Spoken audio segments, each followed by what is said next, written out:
Padre, otro. del Hijo y del Espíritu Santo. Amén. Ven, Espíritu Santo, llena los corazones de tus fieles y enciende en ellos el fuego de tu amor. Envía tu Espíritu y serán creadas todas las cosas y renovarás la faz de la tierra.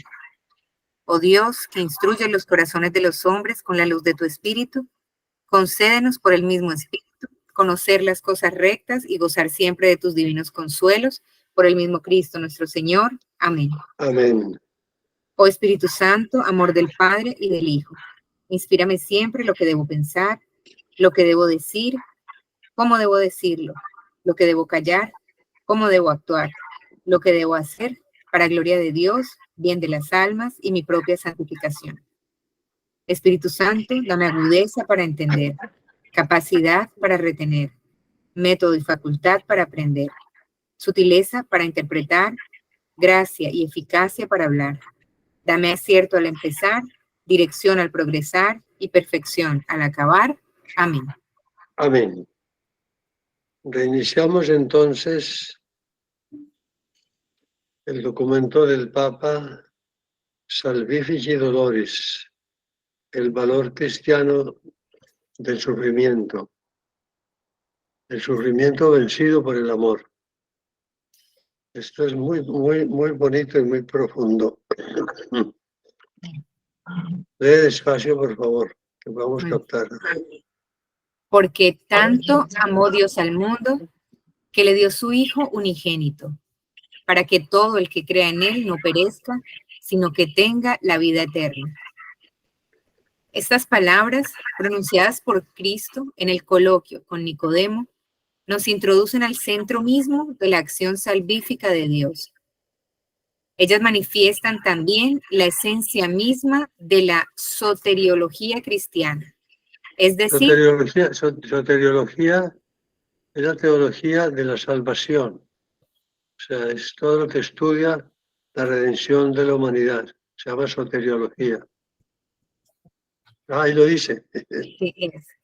Salvación significa liberación del mal y por ello está en estrecha relación con el problema del sufrimiento. Según las palabras dirigidas a Nicodemo, Dios da a su Hijo al mundo para librar al hombre del mal, que lleva en sí la definitiva y absoluta perspectiva del sufrimiento. Contemporalmente, la misma palabra, da, dio, indica que esta liberación debe ser realizada por el Hijo unigénito mediante su propio sufrimiento. Y en ello se manifiesta el amor infinito, tanto de ese Hijo unigénito como del Padre, que por eso da a su Hijo. Este es el amor hacia el hombre, el amor por el mundo, el amor salvífico. Sí, esto es impresionante, esa primera línea, ese pasaje de San Juan, en la conversación con Nicodemo, porque tanto amó Dios al mundo que le dio su Hijo unigénito, o sea, nos entregó, nos dio, nos llenó, diríamos, con todo el amor de su Hijo volcado en entrega por nosotros, para que el hombre no perezca, que tengamos la vida eterna. O sea, es un intercambio, ¿no? Les doy a mi Hijo para que muera por ustedes y en consecuencia de esa muerte ustedes pueden entrar a la vida eterna. O sea, es una cosa impresionante. O sea, San Pablo dice que precisamente que Dios nos amó tanto siendo pecadores, ¿cómo no nos amará ahora que ya hemos sido rescatados y redimidos? ¿No?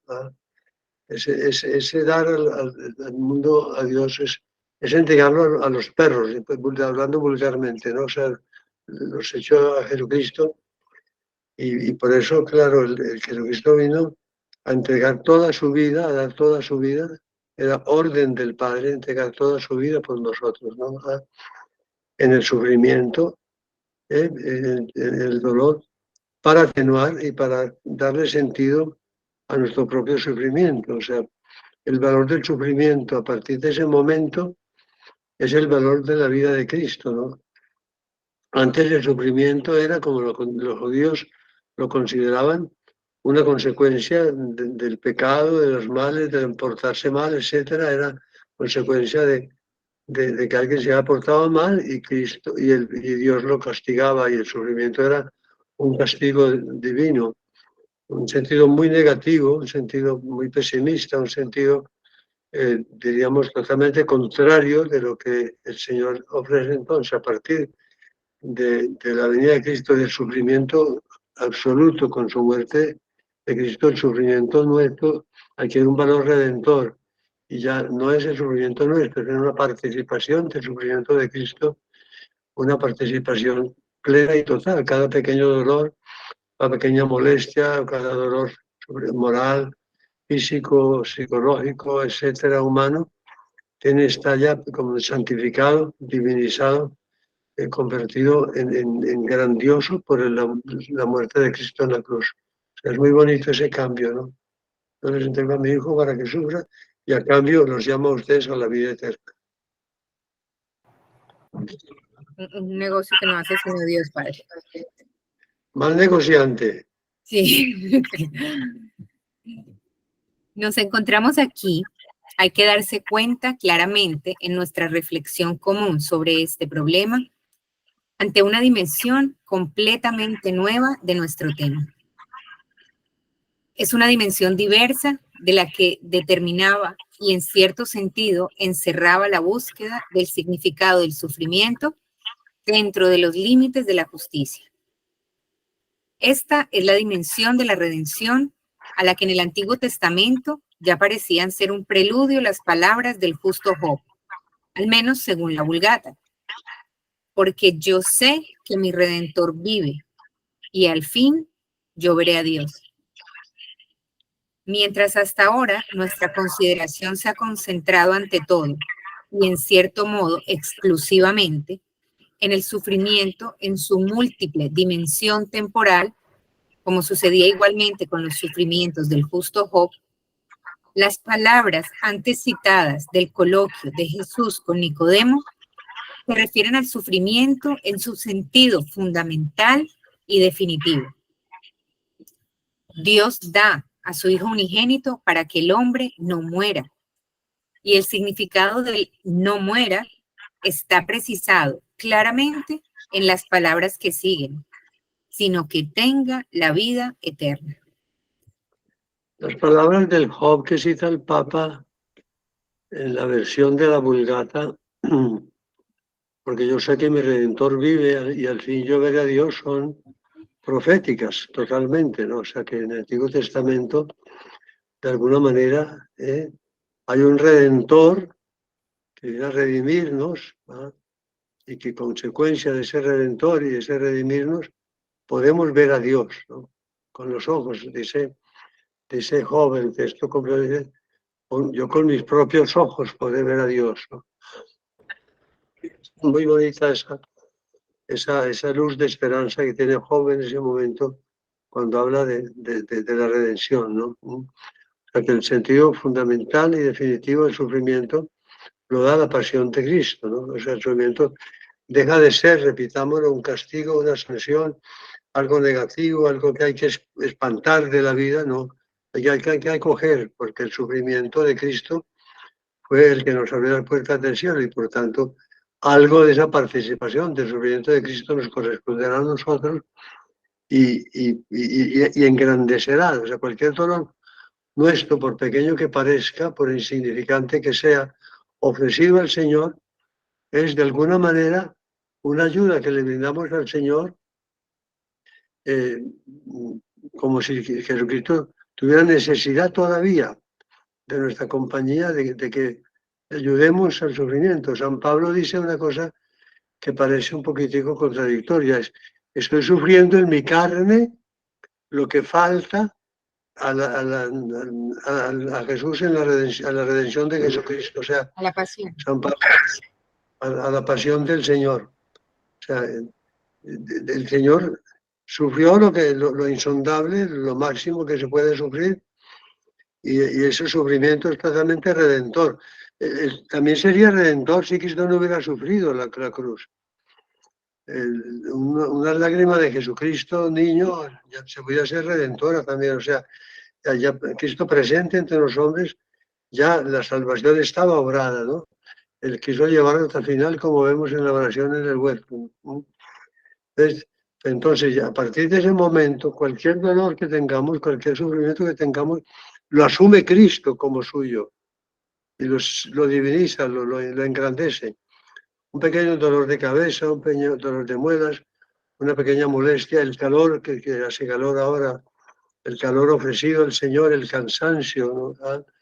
Cualquier circunstancia que nos produzca un poquito de dolor, una noticia un poquito triste, el dolor por un hijo que sufre o lo que sea, o sea, cualquier dolor se queda asumido en el dolor, en el sufrimiento fundamental y definitivo que dice el Papa de Cristo, ¿no? O sea, ese es el sentido cristiano del sufrimiento, el núcleo de esta exhortación apostólica, ¿no? O sea, el que todo sufrimiento nuestro ya está totalmente convertido en una participación en la obra redentora de Jesucristo. Cristo nos redimió con la cruz y quiere que nosotros también corredimamos con Él, también con la cruz. Pero María sufrió tanto en la cruz. El dolor de María al pie de la cruz, no hay dolor como su dolor, ¿no? María también, de alguna manera, murió con la lanza que le había sido profetizada, una espada de dolor atravesar tu corazón, ¿no? El dolor de María era también fundamental y completamente necesario, ¿no? Ok. El hombre muere cuando pierde la vida eterna. Es la Lo verdadera contrario, muerte, ¿no? La muerte verdadera es perder la vida eterna, ¿no? O sea, pero por eso cuando nosotros vemos que una persona se murió, en realidad no se murió, nosotros no morimos desde este punto de vista, ¿no? Estamos llamados a la vida eterna y por tanto alcanzamos la meta. Por eso, el hombre muere cuando pierde la vida. Esa es la muerte terrible, esa muerte de perder la vida eterna. Perdón que interrumpí, sigue. lo contrario de la salvación no es, pues, solamente el sufrimiento temporal, cualquier sufrimiento, sino el sufrimiento definitivo, la pérdida de la vida eterna, el ser rechazados por Dios, la condenación. El Hijo unigénito ha sido dado a la humanidad para proteger al hombre, ante todo, de este mal definitivo y el sufrimiento definitivo. En su misión salvífica, Él debe, por tanto, tocar el mal en las mismas raíces trascendentales en las que éste se desarrolla en la historia del hombre. Estas raíces trascendentales del mal están fijadas en el pecado y en la muerte.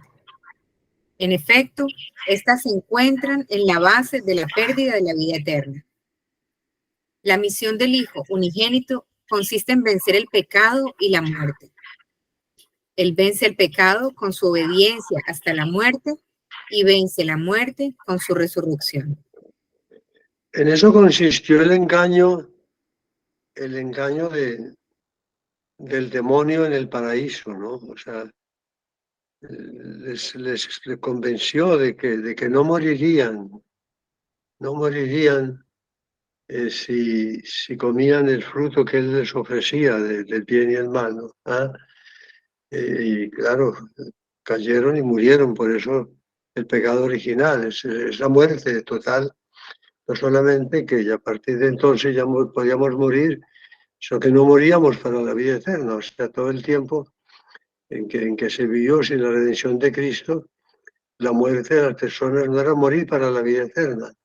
Hay una situación un poco difícil de entender, pero ninguna de las personas que murió en el Antiguo Testamento, los santos, los grandes santos del Antiguo Testamento, los profetas, el rey David, todos los santos del Antiguo Testamento, no murieron y no entraron a la vida eterna. O sea, no había posibilidad, porque no había muerto Cristo para rescatarnos de esa muerte del pecado nuestro, ¿no? Fue el demonio y el demonio sigue insistiendo en ese sentido. O sea, el gran tentador que es el demonio es un poco incitarnos al pecado, un poco como diciendo, no morirás, vivirás, goza, que no morirás. O sea, el convencernos de que el pecado se puede hacer, que podemos rechazar a Dios, la soberbia, etcétera, ¿ah? Porque no hay problema, ¿no? No, sí hay problema. O sea, que Cristo vino a mostrarnos que Él es el Redentor, pero también tenemos todos con la libertad la posibilidad de rechazar y de seguir muriendo para la vida eterna, si no nos unimos a Cristo en la cruz.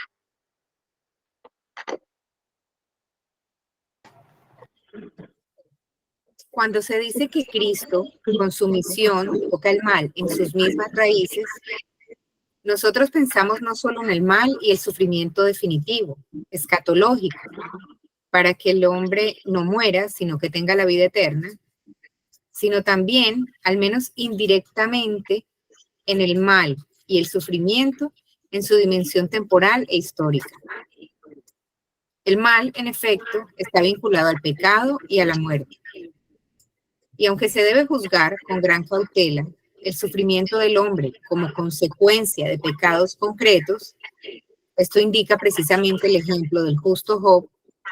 Sin embargo, este no puede separarse del pecado de origen, de lo que en San Juan se llama el pecado del mundo, del trasfondo pecaminoso de las acciones personales y de los procesos sociales en la historia del hombre.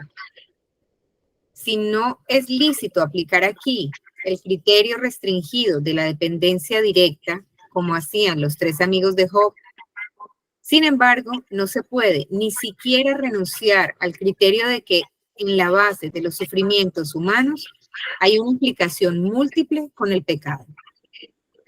Sí, es el pecado social. El Papa menciona procesos sociales en la historia. Pienso que estaría en ese momento pensando en el comunismo y en el nazismo, ¿no? O sea, lo que sufrió él en Polonia con la dominación alemana de los nazis y después la dominación del materialismo dialéctico del comunismo, ¿no? Que son grandes males universales, sociales en ese sentido.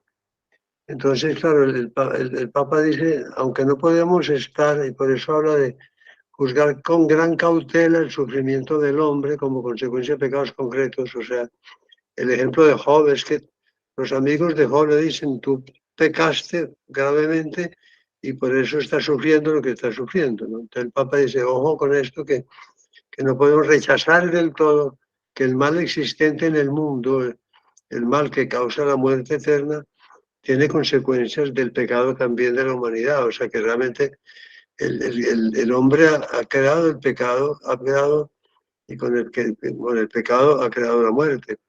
Por lo tanto, sí hay, digamos, una cierta relación, me parece, dice el Papa, entre el pecado y los sufrimientos. O sea, el pecado produce mal y el mal hace sufrir, como es natural, ¿no? O sea, que hay una cierta relación.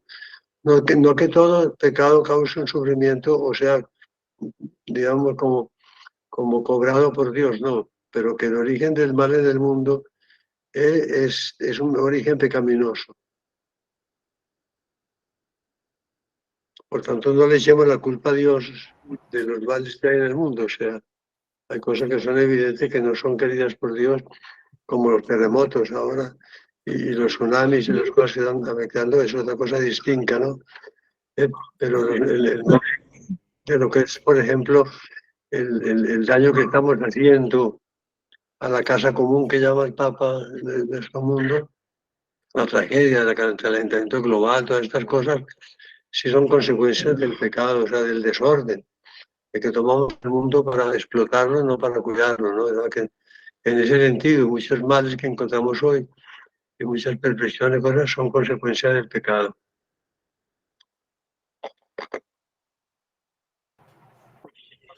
De modo parecido, cuando se trata de la muerte. Esta muchas veces es esperada incluso como una liberación de los sufrimientos de esta vida. Al mismo tiempo, no es posible dejar de reconocer que ella constituye casi una síntesis definitiva de la acción destructora, tanto en el organismo corpóreo como en la psique. Pero ante todo, la muerte comporta la disociación de toda la personalidad psicofísica del hombre. El alma sobrevive y subsiste separada del cuerpo, mientras el cuerpo es sometido a una gradual descomposición según las palabras del Señor Dios, pronunciadas después del pecado cometido por el hombre al comienzo de su historia terrena. Polvo eres y al polvo volverás. Aunque la muerte no es, pues, un sufrimiento en el sentido temporal de la palabra, aunque en un cierto modo se encuentra más allá de todos los sufrimientos, el mal que el ser humano experimenta contemporáneamente con ella tiene un carácter definitivo y totalizante. Con su obra salvífica, el Hijo unigénito libera al hombre del pecado y de la muerte. Ante todo, Él borra de la historia del hombre el dominio del pecado, que se ha radicado bajo la influencia del espíritu maligno, partiendo del pecado original, y da luego al hombre la posibilidad de vivir en la gracia santificante. En línea con la victoria sobre el pecado, Él quita también el dominio de la muerte, abriendo con su resurrección el camino a la futura resurrección de los cuerpos. Una y otra son condiciones esenciales de la vida eterna, es decir, de la felicidad definitiva del hombre en unión con Dios. Esto quiere decir, para los salvados, que en la perspectiva escatológica, el sufrimiento es totalmente cancelado. Padre, el micrófono, por favor.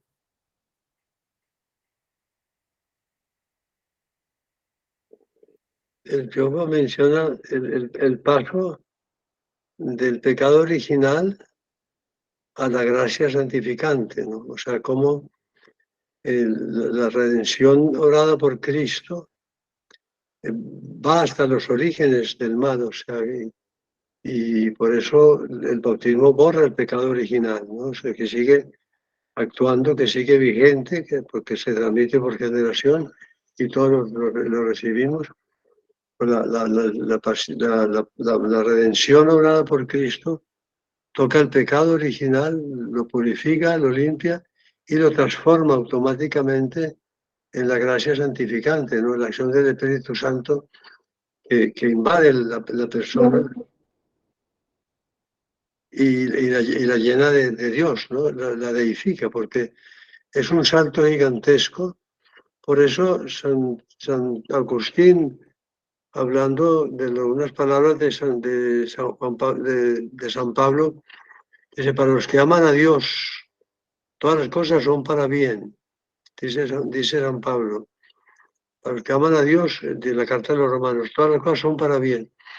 Y San Agustín dice, incluso el pecado, o sea que San Agustín, que es muy audaz, agrega que hasta el pecado, de alguna manera, Dios, por su amor, lo transforma en un bien. Muchas veces una persona que reconoce un pecado se puede transformar totalmente por la gracia santificante y convertirse en un gran santo. El mismo San Agustín, que es un gran pecador, un pecador en todas las formas posibles de pecado, intelectuales, morales, etc., ¿ah? Que Dios lo transformó radicalmente. San Pablo, que era perseguidor de la iglesia, etc. O sea que muchas veces el pecado pareciera como que el pecado atrajera la misericordia de Dios, que el pecado atrajera la gracia santificante que nos ofrece el Señor. O sea, por eso es tan importante que cambiemos lo que en la moral de hace algunos años un poco se mencionaba. Si cometes un pecado mortal, te puedes condenar. Y era como la relación que se hacía siempre. Si pecas, te condenas. Si pecas, te condenas.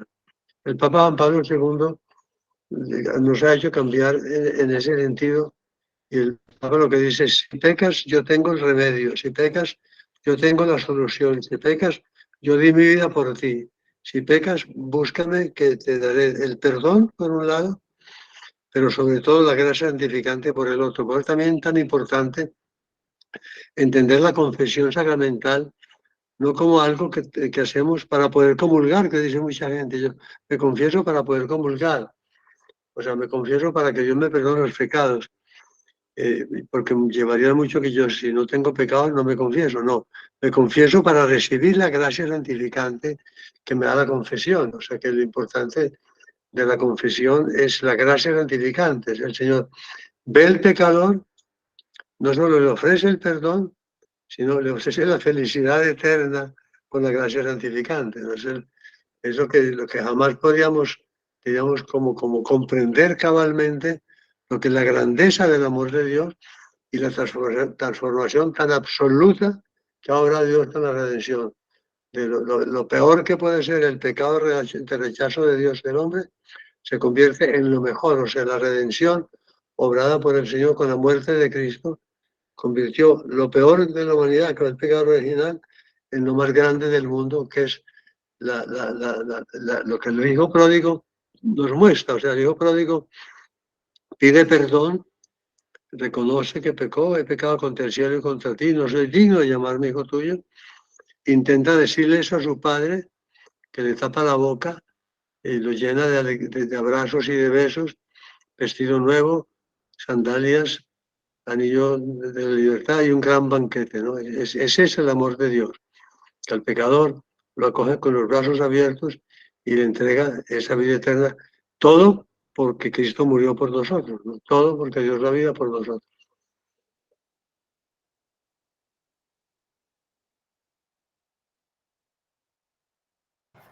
Como resultado de la obra salvífica de Cristo, el hombre existe sobre la tierra con la esperanza de la vida y de la santidad eternas.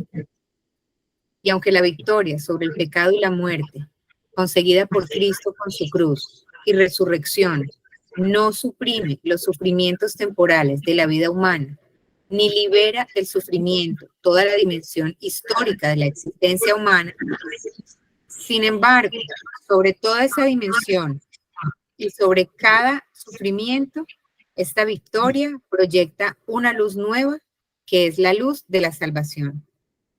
Es la luz del Evangelio, es decir, de la buena nueva.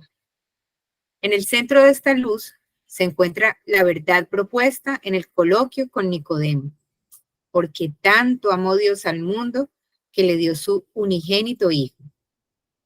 Esta verdad cambia radicalmente el cuadro de la historia del hombre y su situación terrena.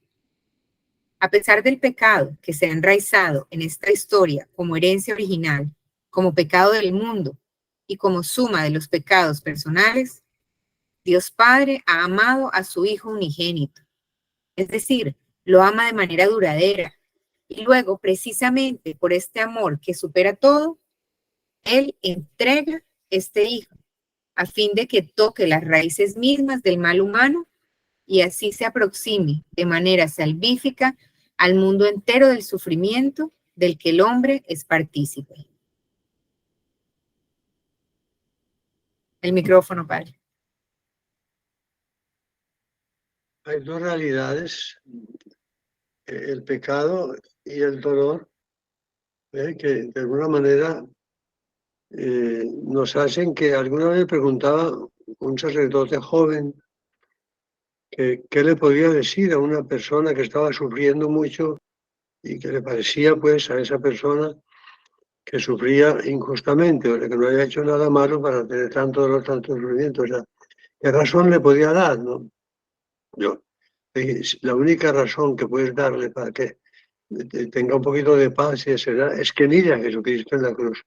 O sea, que mire el crucifijo que está aquí en la habitación y que se dé cuenta, ¿no? Cómo Jesucristo nuestro Señor asumió toda su muerte para que ese dolor pudiera ser redimido, rescatado de alguna manera, ese dolor de esa persona que parecía sufrir de una manera injusta, ¿no? O sea, que mira a Cristo, que más injusta es imposible la muerte de Cristo, pero murió para que tu dolor, tu sufrimiento tenga algún sentido, cobre sentido, y el Señor se apoya en ti y te pide que ofrezcas ese dolor porque nos necesita a nosotros, nos sigue necesitando, ¿no? Ah, es importante eso. Cristo no manda el dolor, no manda el sufrimiento, no manda la muerte eterna, o sea, la muerte real, pues llega el tiempo en que nos llama a la vida. Pero entonces es eso, ¿no? El cambio radical del sentido del dolor, creo que el Papa va llevándonos de la mano en ese sentido, ¿no? A ver, el cuadro de historia del hombre y la situación eterna. O sea, que el pecado está en el mundo, el pecado no ha sido eliminado del mundo, el dolor tampoco ha sido eliminado del mundo, pero en medio del pecado y en medio del dolor aparece Jesucristo, dándole sentido al dolor y sanando totalmente el pecado de la humanidad. En su actividad mesiánica, en medio de Israel, Cristo se acercó incesantemente al mundo del sufrimiento humano. Pasó haciendo bien. Y este obrar suyo se dirigía, ante todo, a los enfermos y a quienes esperaban ayuda. Curaba a los enfermos, consolaba a los afligidos, alimentaba a los hambrientos, liberaba a los hombres de la sordera, de la ceguera, de la lepra, del demonio y de diversas disminuciones físicas. 3 veces devolvió la vida a los muertos. Era sensible a todo sufrimiento humano, tanto al del cuerpo como al del alma. Al mismo tiempo instruía, poniendo en el centro de su enseñanza las 8 bienaventuranzas, que son dirigidas a los hombres probados por diversos sufrimientos en su vida temporal. Estos son los pobres de espíritu, los que lloran, los que tienen hambre y sed de justicia, los que padecen persecución por justicia, cuando los insultan, los persiguen y con mentira dicen contra ellos todo género de mal por Cristo. Así, según Mateo. Lucas menciona explícitamente a los que ahora padecen hambre. Sí, es muy llamativa la forma en que el Señor mira y actúa sobre el cuerpo humano, ¿no? Que el Papa lo menciona aquí. O sea, los 5 sentidos, que sabemos pues que tenemos los seres humanos, ¿no? El Señor explícitamente hizo al menos un milagro de cada uno o varios, ¿no? Eso se, de los ojos, la vista, los ciegos, varios, los sordos, los mudos, los mancos, además uno que parecía ser un hidrópico, ¿no? Los paralíticos, esa que no dejó, incluso esa milagro tan delicado, diríamos, de la mujer hemorroísa que llaman, ¿no? Que tenía el flujo de sangre que le da pena y vergüenza pues manifestarlo públicamente, ¿no? O sea, de alguna manera, hasta esa intimidad del ser humano descendió Jesucristo para sanar todo tipo de dolor físico, ¿no? Por supuesto, consoló a los tristes, ¿verdad? Por supuesto, también dio paz y tranquilidad a los que lloraban sus muertos. Acompañó a tantos que sufrían persecución, que sufrían odio, que sufrían de alguna manera incomprensión por parte de los fariseos. O sea que el Señor cuidó mucho de mirarnos muy detalladamente y de querernos. Karen, di. Buenas tardes, padre. Quisiera hacer un aporte. El Señor sanó Presente. el Señor sanó físicamente, pero de manera directa, cuando Él sanaba físicamente, sanaba también el espíritu de esas personas. Él le decía a todos, tus pecados te son absueltos, te son perdonados. En el caso de la escritura, donde está el texto de Saqueo, de pronto no es una sanidad física, sino es una sanidad espiritual que recibe Saqueo. Entonces, en todas esas distintas esferas en las cuales el hombre se ha encontrado con Jesucristo, además de recibir una sanidad física, directamente recibe una sanación espiritual. Y creo que también nosotros en nuestras vidas hemos sido testigos de esa sanidad integral del Señor, física y sobre todo espiritual, Padre. Y sobre todo espiritual. Tienes toda la razón. Es más grande y por eso siempre despedía vete en paz, ¿no? Vete en paz era claramente el pecado que había en esa persona acababa de ser vencido por el amor misericordioso del Señor. Es muy importante y eso nos hace pensar también a nosotros a la hora de la misericordia y de la solidaridad, etcétera, que así como tenemos que cuidar de acompañar a los que sufren, a los que pobres, a los enfermos, a los vulnerables, etcétera, hay que pensar también, de alguna manera, en la misericordia que implica el dar un buen consejo, en la misericordia que implica en ayudar a recuperar la fe de una persona, ayudarle a que comprenda la vida sobrenatural, etcétera, el apostolado, en todos los sentidos, ¿no? Importantísimo. El cuerpo y el alma nos interesa de los demás, ¿no? Imitando a Jesucristo, quisiéramos eliminar en lo posible el sufrimiento y en ese sentido también comprender que el sufrimiento, que por un lado es una bendición cuando se asume bien, pues también tenemos que evitar el sufrimiento. O sea, el sufrimiento no lo podemos considerar, no lo podemos, diríamos, como divinizar, ni mucho menos. O sea, cuando el sufrimiento se puede quitar, hay que quitarlo. Cuando el sufrimiento se puede eliminar, hay que eliminarlo. Es muy importante esto. O sea, la Iglesia nunca ha proclamado, y menos el Evangelio, que busquemos el sufrimiento. El sufrimiento es bueno porque redime, vamos a sufrir. No, no, no. O sea, no.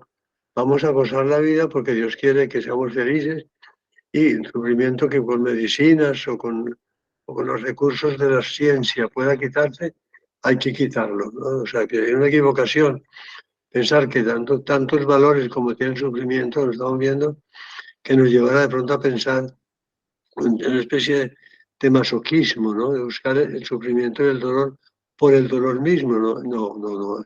Eso sí ya sería ilógico, ¿no? Y la aprobación del Señor por las curaciones que hace, incluso por resucitar de muertos, nos está hablando de eso. Él ha venido también a curar eso y a sanar aquello, ¿no? Que es, esto tiene un sentido, pero tiene un sentido también la gratitud de que se pueda quitar el sufrimiento.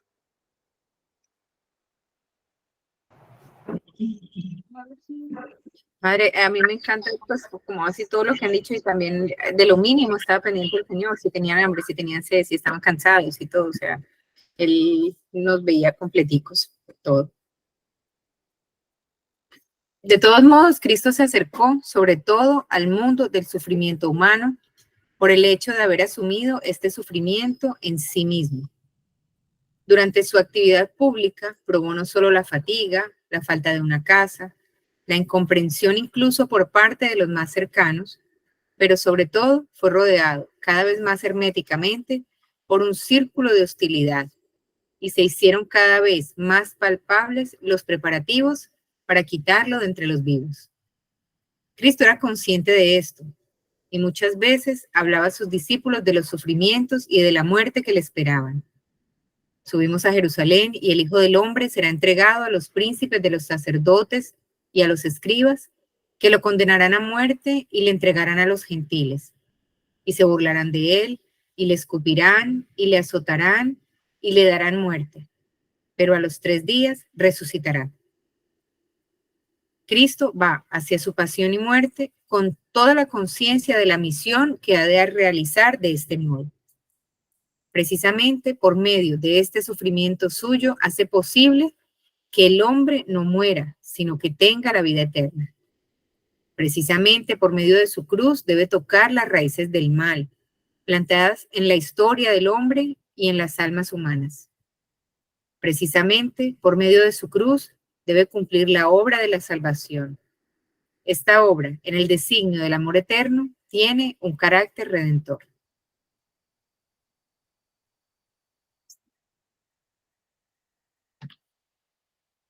Padre, el micrófono. ¿Algún comentario que pueda ser un poquito lo que llevamos? Porque me parece que no sea yo solo el que hable. Lo que dijo Karen es bueno. Que sienten, o sea, que experimentan leyendo esto que estamos leyendo. El Papa es reiterativo, ¿no? El Papa no va linealmente, parecería que unos párrafos repiten lo que dice el otro, pero es como penetrando, como por una especie de tirabuzón, va penetrando en lo que va hablando va yendo más a fondo, va profundizando más en eso, ¿no? Son palabras muy repetidas, pero son muy características de Juan Pablo II, ¿no? Del sistema circular con el que él escribe, ¿no? No lineal, sino que eso, pero bien. Pero ¿qué experimentan ustedes, alguna de ustedes, de todo esto? O sea, de que estamos viendo, que estamos leyendo, que estamos meditando. Padre, a mí me hace pensar, porque a veces, bueno, cuando estoy atravesando alguna situación, alguna dificultad, alguna cosa, a veces como que yo me siento muy sola en el sufrimiento, como, o que no lo puedo compartir con alguien más para no causarle sufrimiento a otra persona, o que, ay, ¿quién más estará pasando esto? Como yo, como, no sé. Y pues estos textos que estamos leyendo, el Señor sabe. O sea, con Él es con el que hay que compartir esos dolores que yo creo que me tocan a mí solita, porque Él sabe, o sea, él sufrió no solo muchísimo con toda su pasión tan terrible que fue, sino que de cierta manera, pues todo lo que yo pudiera, lo que yo pueda sufrir, Él puede entenderme, o sea, como venga Lina, tranquila, dígame que yo lo entiendo, yo pasé por ahí, yo sé lo que tú sufriste porque yo cargué tu sufrimiento en mí, yo conozco de lo que me estás hablando, y entonces ya como que no sufre uno solo, sino acompañado. Sí, y eso nos lleva a pensar también el papel que tenemos todos nosotros de no dejar solo a nadie que esté sufriendo, o sea, de acudir en lo posible a toda persona que esté teniendo algún dolor físico, moral, etcétera, de acercarnos, el tomar de la mano a una persona, aunque no sepamos qué decirle en un momento dado, que está en una cama, etcétera, pasando un dolor fuerte, el tomar de la mano a esa persona es ya un alivio para saber, no se siente sola, como dices tú, que a veces uno se siente un poquito solo en el dolor, ¿no? Una palabra de cariño, ¿no? Desde lejos, una llamada telefónica, eh, estoy pensando en ti, etcétera. Como caer en la cuenta es una obra de misericordia muy grande, ¿no? Estar pendientes, sin que estemos metiéndonos en todo con todos, pero sí que no dejemos a nadie sin el auxilio de nuestra oración también, o sea, rezar por los vivos y por los difuntos, por los enfermos, por los que pasan algún sufrimiento, rezar, encomendar a las personas. O sea, mucha oración ahora con Marruecos, con todo lo que está pasando pues, en todas partes del mundo, que hay tanto sufrimiento, con Ucrania, etcétera, la guerra, la violencia, los tsunamis, los huracanes, etcétera. O sea, que tengamos corazón para no abrir lejos nuestra oración y encomendar a Dios toda la pena que sufren de cualquier manera, ¿no? De cualquier manera que sea sufrimiento, cualquier tipo, ¿no? Que es muy importante. O sea, primero que sepamos que el Señor está presente, ¿no? Pero muchas veces no se hace presente a través de nosotros. O sea, que nos mueve a que vayamos a la persona que está pasando lo mal, que está sufriendo, ¿no? O sea, la compañía es también Cristo presente en el lecho del enfermo a través nuestro, o en la soledad, o en el problema matrimonial, alguna situación, respetando la intimidad como es natural y que ser prudentes, pues siempre teniendo como esa actitud hacia los demás, ¿no? Para compartir, para hacer que la bienaventuranza que menciona el Papa, ¿no? Todos aparentemente males, pero saber que hay una bienaventuranza detrás, o sea, que detrás de todo mal está la felicidad y la alegría que hemos de buscar, porque eso es lo que quiere Dios con nosotros, y nosotros seamos sembradores de paz y de alegría también con nuestro cariño, con nuestra generosidad. Padre, yo creo que también, Sí, Elga. Di. creo que Eliana quería decir algo, pero yo creo que también hay un componente que es el de que tan en paz está uno, porque cuando uno tiene una carga, yo creo que lo natural y humano es que uno se quiere quejar y muchas veces uno se cansa y se queja, Dios mío, ¿por qué me está pasando esto? Pero a mí muchas veces me ha pasado que me siento mal por quejarme, porque tengo tantas otras cosas tan buenas y tan bonitas que no debería quejarme ante el Señor, sino más bien agradecer y dejar ese dolor para que Él haga su voluntad, porque al fin y al cabo ese dolor sí lo ayuda a uno a ser más humilde, a limpiarse uno su alma. Entonces, creo que al final lo que nos da paz es en realidad poder entregarle ese dolor a nuestro Señor y que Él haga lo que Él quiera con ese dolor. Aunque por supuesto le vamos a pedir que nos aparte ese dolor, pero... Claro. Sí, claro, hay que pedir con toda tranquilidad, pero hágase tu voluntad, ¿no? O sea, el quejarse es mala señal, como tú dices ahora. El quejarse es un mal síntoma. Desde el punto de vista cristiano, el de quejarse no es bueno. Hay que intentar que no nos quejemos nunca, ¿no? Que asumamos las cosas. San José María decía, recibir todas las cosas de la vida, 4 cosas decía, con respeto, con amor, con alegría y con paz. Todas vienen en las manos amorosas de nuestro Padre Dios. Ese es tu mensaje, me parece, Elga, ¿no? Todas las cosas de la vida con respeto, con amor, con alegría y con paz. Esto cuesta trabajo a veces, ¿no? Pero es importante intentarlo.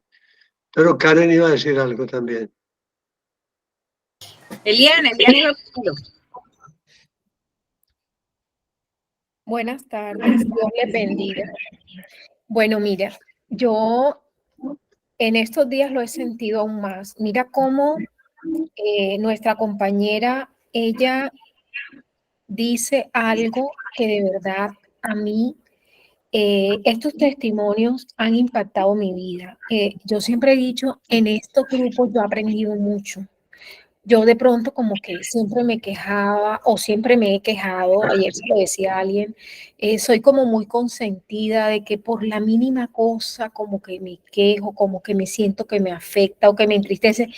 Y estos testimonios que yo he ido aprendiendo acá en estos grupos de formación han sido muy enriquecedores para mí en ese sentido de que hay muchas cosas hasta pequeñas que podemos ofrecer cada día, ¿verdad? Y que sí vamos a tener dolores y nos van a pasar cosas feas, pero también podemos ofrecerlos y eso genera cierto alivio en la vida nuestra. Y yo recuerdo que en una ocasión, y lo comparto con todos, me quejaba con una amiga y le decía, es que yo creo que mi vida no debió pasarme tantas cosas que me han pasado.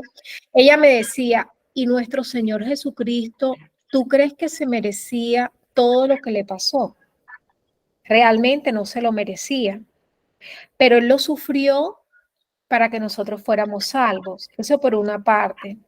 Por otra parte, bueno, siempre se dice que echemos fuera el fanatismo y todo, pero en estos días estaba mi esposo muy triste porque un amigo nuestro, no se sabe si en un momento de desesperación decide suicidarse o no fue que se lo decidió, sino que en ese como intervalo que da de la depresión con la ansiedad en un momento así de repente, se suicida, ¿verdad? Entonces yo le decía a él, porque lo veía muy triste, y yo le decía, ¿alguna vez lo invitaste a estos grupos? O sea, yo he pensado en estos días que a veces estamos ensimismados y no alcanzamos a ver el otro que está sufriendo. No alcanzamos a proponerle al otro, mira, yo quiero compartirte esto que yo estoy viviendo y esto que estoy aprendiendo acá, que realmente para mí ha sido valiosísimo y que nos motivemos realmente a invitar a aquel que una palabrita le puede ayudar. Eliana, tocas un tema enorme, importantísimo, ¿no? En estos días, en el domingo pasado, el pecado de omisión, ¿no? La caridad es importantísimo, ¿no? No podemos acusar a nadie en ese sentido, pero efectivamente una persona que se ve por depresión, sometida a una presión tan grande que le invita, si encuentra una persona amiga o alguien que oportunamente le abra un horizonte, se puede haber salvado. Esa es una realidad muy dolorosa y muy verdadera. La Virgen tuvo compasión con este amigo de ustedes porque lo que yo entiendo es que murió con el rosario en la mano, ¿no? O sea que había una pérdida total del sentido de la vida, pero una confianza en la Virgen. Y gracias a Dios no murió repentinamente, no murió con el golpe, de la caída, sino que tuvo oportunidad de que el sacerdote fuera a acudir a su lecho y en la clínica le pudo dar la unción de los enfermos. No sé qué tan consciente estaba, pero la unción obra en eso, ¿no? Eso es una bendición de Dios. Dios comprende también en ese sentido que quizás no estaba en sus cabales, pero tienes toda la razón, ¿no? Y eso se pregunta uno, esa persona pudo haber encontrado a Dios en un círculo, una confesión, una clase, un retiro, etcétera. Podría haber eso, hay que estar atentos en ese sentido. El pecado de omisión es tremendo, ¿no? Es porque me parece que el suicidio es el que la persona se siente inmensamente sola, ¿no? Inmensamente sola, que está con problemas de todo tipo, inmensamente sola. Hay que estar atentos para que esa palabrita de cariño o esa invitación que Ileana dice, pues para salvar una vida, ¿no? Sí. Recemos por él. Ahora rezamos un Padre Nuestro por él. Bueno, Karen iba a decir algo. Sí, señor padre, quería compartir con las hermanitas. Me gusta mucho Pablo, porque Pablo en sus cartas nos da a nosotros mucho consuelo. Él, digamos, en la segunda carta de Pablo a los Corintios, en el capítulo 12:10, él habla del aguijón de carne y dice que se complace, perdón, en sus flaquezas, en su debilidad, en la angustia, porque cuando más débil me siento es cuando más débil soy. Entonces, partir que cuando nosotros nos sentimos débiles, que ya no aguantamos más, que estamos en esas dificultades, en la enfermedad o en la crianza de nuestros hijos o en la convivencia con nuestros esposos, en el día a día, nunca perder ese norte de que cuando ya sentimos que nuestras fuerzas acaban, justo ahí es a donde vemos que el Señor se hace grande, que el Señor se nos coloca al lado y nos alza, ¿sí? Nos carga sobre sus hombros y nos hace que veamos horizontes distintos. Otra palabra que les quería compartir a mis hermanitas es también de Pablo, pero es en la primera carta que hace también al pueblo de los Corintios. Es primera de Corintios del 10 al 13. Digamos que él aquí en esta carta dice que nosotros no somos probados más allá de la fuerza que tiene cada uno. Digamos que el Señor es tan misericordioso y es tan bueno que Él sabe hasta dónde llego yo, que Él sabe hasta dónde llega mi pobre piel o mi pobre espíritu y jamás permitiría un sufrimiento mayor de aquel que yo pueda resistir. Y agregaba Pablo que toda la fortaleza suya es prestada, ¿no? O sea que realmente esa fortaleza para llevar el dolor también es regalo del Señor, ¿no?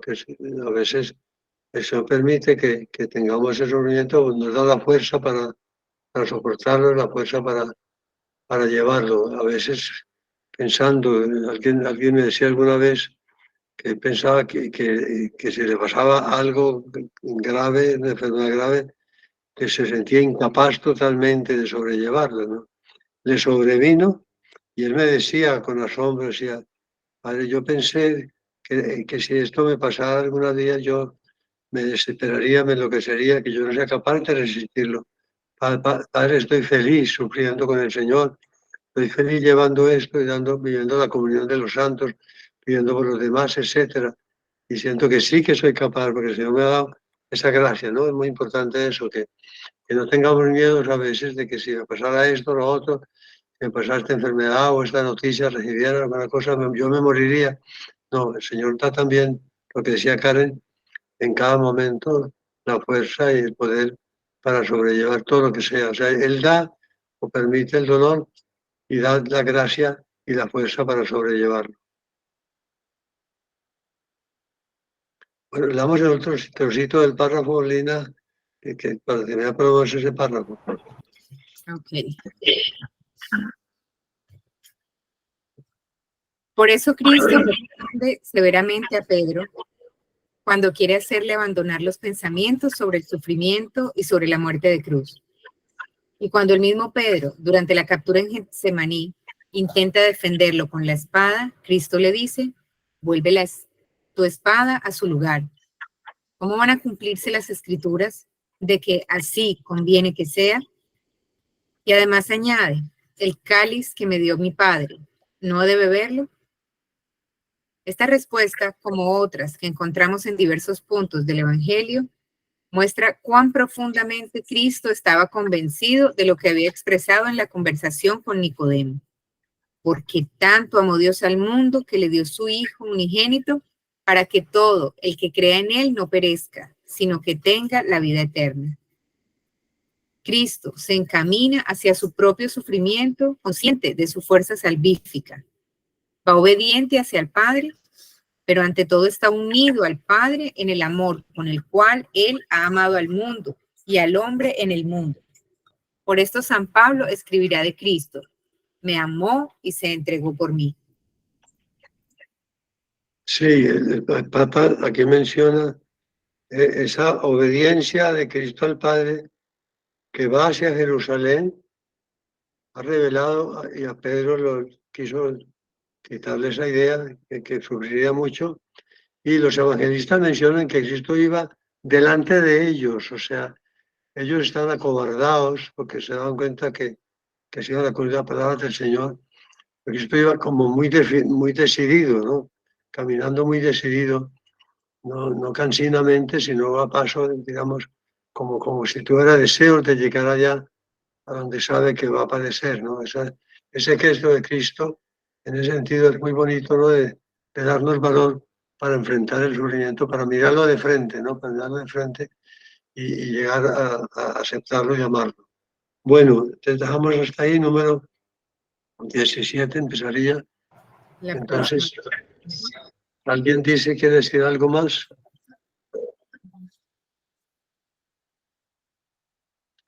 Recemos por este amigo de Liana y de su marido. Me dicen que yo lo conocí alguna vez, alguien que pudiera haberlo conocido, porque alguna vez estuvo en algún retiro, ¿no? Yo no lo recordaba, pues quizás hace tiempo, ¿no? Pero bueno, Padre nuestro que estás en el cielo, santificado sea tu nombre. Venga a nosotros tu reino, hágase tu voluntad en la tierra como en el cielo. Danos hoy nuestro pan de cada día. Perdona nuestras ofensas, como también nosotros perdonamos a los que nos ofenden. No nos dejes caer en tentación y líbranos del mal. Amén. Concédele, Señor, el descanso eterno. Y brille para él la luz perpetua. Descanse en paz. Amén. Por la misericordia de Dios, su alma y las almas de todos los fieles difuntos descansen en paz. Amén. Amén. Bueno,